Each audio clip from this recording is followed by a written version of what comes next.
کیا بزرگوں کی کرامات صحیح بھی ہیں یہ سب بھی فراڈ ہے؟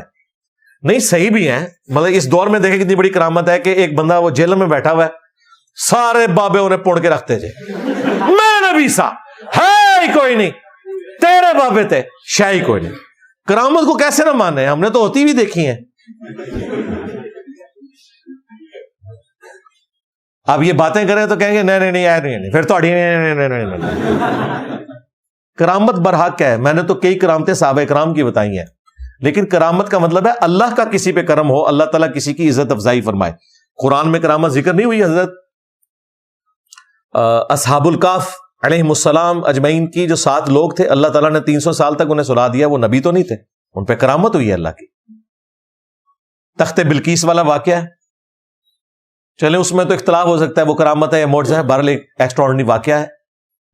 تو اس طرح کرامت ہو سکتی ہے.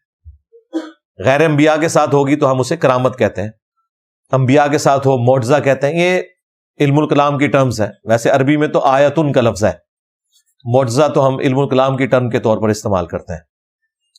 اگر کسی غیر مسلم کے ساتھ کوئی ایسا معاملہ ہو، کوئی دجل والا معاملہ ہو، استدراج کہتے ہیں اسے،